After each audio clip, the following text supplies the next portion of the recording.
Hi, I'm Philip Hundl. I'm an attorney and mediator with a practice area that focuses on land litigation and land dispute mediation.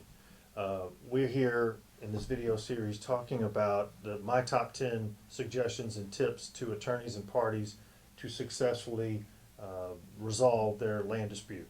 And these are things that I've seen as a mediator and also as an attorney in many mediations that uh, have helped me reach a resolution in a case, and I've seen help me as the mediator bring the parties, to a deal in land dispute mediation. So we're at number 7, and these things that are in really no particular order.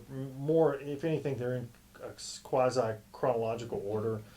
Some of the earlier top 1 and top 2 tips were kind of pre-mediation tips, and so we're now at tip number 7, and this is bring the laptop charger and the mobile phone hotspot. What I really mean by that is bring the right technology to the mediation. We can go on and on about how technology has changed our lives, changed the practice of law, and has changed mediations. We're mediating now so many, Zoom mediations now. Um, but in these land, specifically in a land dispute mediation, be it a partition, easement dispute, condemnation matter, eminent domain taking matter, it's extremely important to have the right technology there so that when you're back and forth talking about the land, the easement, the part being taken, um, you can demonstrate it via technology. You can illustrate the different proposals and counteroffers that are going back and forth. Um, what does something really look like?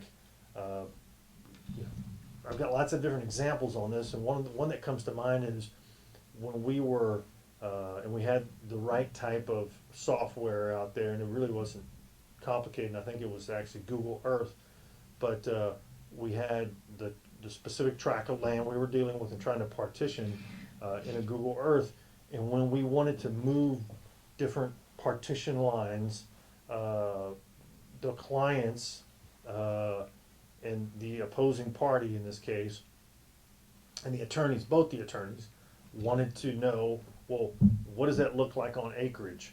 Or then once we started talking about acreage and moving this line, we could see what was affected by that new quote unquote boundary line.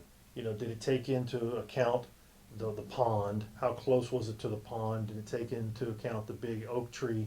And you could really narrow down what a possible settlement would look like so that no one was surprised and no one tried to then set aside potentially mediation because of misrepresentations or things they didn't understand at the mediation. So, I go back to with the right technology being laptop, computer. I've done some of this sometimes, showing the parties on my smartphone. Uh, you know, where certain, what certain divisions would look like, and calculating square footage or acreage is extremely helpful. I think it was helpful for the parties to visualize things, to then actually, make a decision. I've also seen situations where attorneys not having this type of technology or the ability to illustrate things to the clients or calculate, um, well, those parties couldn't make decisions at mediation, and the case wasn't resolved at mediation. So bring the right technology to help help the clients visualize what a potential deal would look like. When we start, I use the term gerrymandering tracts of land sometimes, and sometimes you'll have a client say, well, I absolutely want 2 more acres than some other person. Then, where could these 2 acres come from?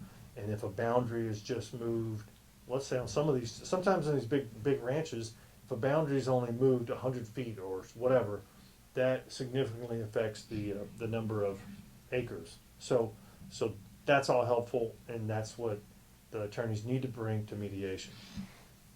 Number 8, have patience, be patient, forget about kind of the estimated time of departure. There is no ETD in a mediation that, you know, the parties truly in good faith want to resolve. It's a, you know, a mediation can be a marathon, not a sprint. Half-day mediations, can it be done, you know, a complicated, obviously, land dispute in a half day, I don't think can be mediated in a half a day. Sure, some fairly straightforward condemnation matters where, going back to some of the earlier tips, all the easement issues have been pared down, the easement terms and conditions have pared down, and we're only focusing on the compensation part. Sure, those have been done in a half a day.